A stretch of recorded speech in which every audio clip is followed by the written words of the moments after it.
का हमारे बाजार में स्टॉक 1% गिरा हुआ था, तो एडजस्टमेंट दिखा रहा है कि प्रेशर रहेगा स्टॉक पे। लेकिन शर्मिला, देसी सीईओ, फिर 2 सीईओ, विदेशी सीईओ, सब एक्सपेरिमेंट कर डाले, ये चलता क्यों नहीं?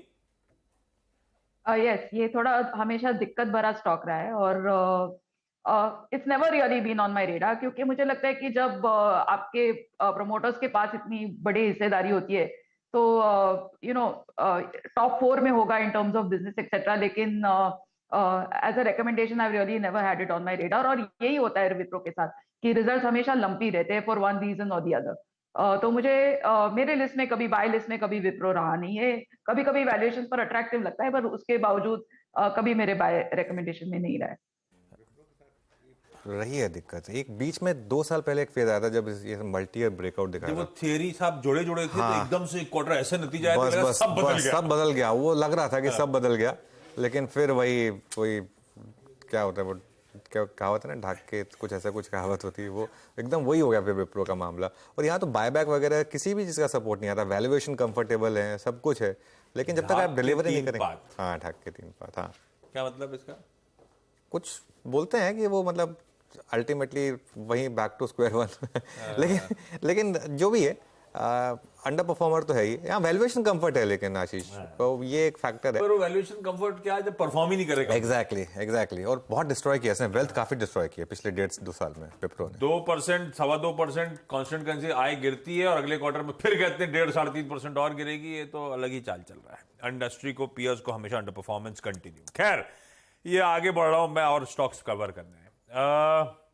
मिड कैप आईटी के और भी रिजल्ट्स, ये तो 2 गए निफ्टी वाले। हर्षदा, नंबर्स कौन कौन से? इनफैक्ट आईटी के तो आज बहुत सारे नंबर्स आने आशीष, लेकिन परसिस्टेंट और कोफोर्ज, ये इनफैक्ट डेटा पॉइंट्स आपके सामने रख देते हैं, जहां पर आप देखिए कांस्टेंट करेंसी रेवेन्यू ग्रोथ कंपनियों ने क्या डिलीवर की है। अब आते हैं परसिस्टेंट के साथ, जहां पर कांस्टेंट करेंसी बेसिस पर डिलीवरी आई है 3.2%, एस्टिमेट से बेहतर है ये आंकड़ा। कोफोर्ज के केस में 2.3% तक की कांस्टेंट करेंसी रेवेन्यू ग्रोथ है। मार्जिन्स 13.7% परसिस्टेंट ने डिलीवर किए थे, अनुमान 14% का था, लेकिन यहां पर वेज हाइक दी है, तो उसका एक इंपैक्ट देखने को मिला है इस पर्टिकुलर क्वार्टर में। कोफोर्ज के केस में भी मार्जिन्स पर दबाव है, 13% के अनुमान के सामने 11.5% तक की डिलीवरी हुई है। लेकिन डील विंस देखिए, $479 मिलियन की डील विंस परसिस्टेंट ने लॉक की है। साथ ही साथ कोफोर्ज लगातार दरअसल 7 कंसेक्यूटिव क्वार्टर से अच्छी खासी डील विंस अनाउंस कर रहा है, और $300 मिलियन की दरअसल डील विंस इन्होंने इस क्वार्टर में ऑन बोर्ड की है। गाइडेंस परसिस्टेंट नहीं देता, लेकिन गाइडेंस के लिहाज से कोफोर्ज ने अपने गाइडेंस में कोई बदलाव नहीं किया है। 13 से 16% FY24 की रेवेन्यू ग्रोथ गाइडेंस इनकी बरकरार है। अच्छा, वो ढाक के 3 पात का मतलब क्या है कि वो ढाक एक पेड़ होता है, उसके 3 ही पत्ते होते हैं, ना कभी 4 होते हैं ना 2 होते हैं। वो हमेशा एक ही जैसा रहता है, हमेशा वैसा का वैसा रहता है, कोई मौसम हो कुछ हो, इसके लिए वो कहावत बनी। इसकी भी हालत वैसे ही है, हर क्वार्टर सेम कहानी विप्रो की, ढाक के 3 पात। अरे एक रिजल्ट रह गया, और वो इंपॉर्टेंट है, अलग से मेंशन करना, उसके बाद सारी लिस्ट आ जाएगी। बंधन बैंक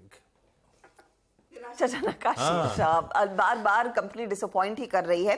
इस क्वार्टर में भी ठीक वही हुआ है। मुनाफा 752 करोड़ का अनुमान था, 3x गुना बढ़ा जरूर है, लेकिन 721 करोड़ पर आकर हो गया। ब्याज से आए 2443 करोड़ पर आई है, 11% तक की ग्रोथ, इससे काफी बेहतर है। इनफैक्ट 2500 करोड़ के आसपास तक का अनुमान मार्केट लगा रहा था।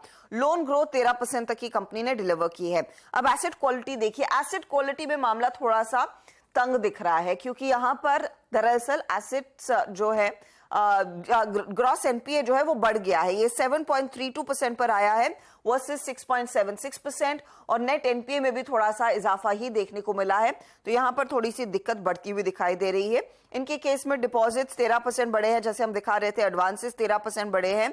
यहां पर एमएफआई लोन्स एकदम फ्लैट हैं year on year, quarter on quarter में थोड़ी सी वृद्धि देखने को मिली है, लेकिन एसेट क्वालिटी ये चिंताजनक है। चिंताजनक। सतपुर साहब, हम सब रिटेल घुसते हैं कि बहुत पिटा हुआ स्टॉक है, कंसोलिडेट कर रहा है, कमा के दे देगा, पर क्या डिसअपॉइंटिंग परफॉर्मेंस है, कहां बाकी बैंकिंग पैक और कहां इसके खराब नतीजे, कैसा प्लेस्ड है भाई?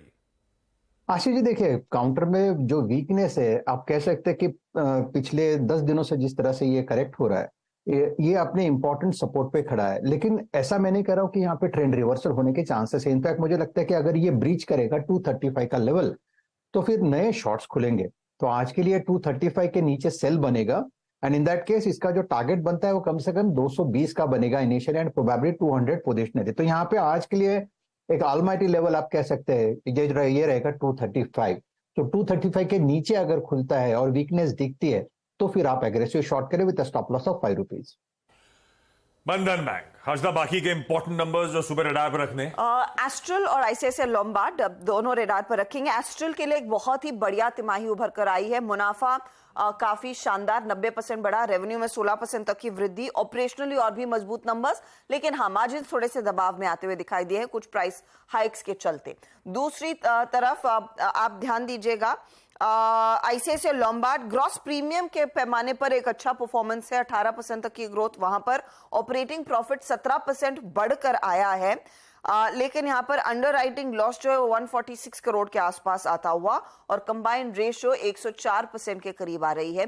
तो ये भी कुछ स्टॉक्स है। टीटागढ़ अच्छी तिमाही, उस पर आपकी नजरें होनी चाहिए। यूटीआई के केस में मुनाफा अच्छा, एसेट्स अंडर मैनेजमेंट में ग्रोथ देखने को मिल रही है, और साथ ही साथ 5 पैसा कैपिटल बहुत ही बढ़िया परफॉर्मेंस है, रेवेन्यू और मुनाफे के फ्रंट पर अच्छी ग्रोथ देखी गई है।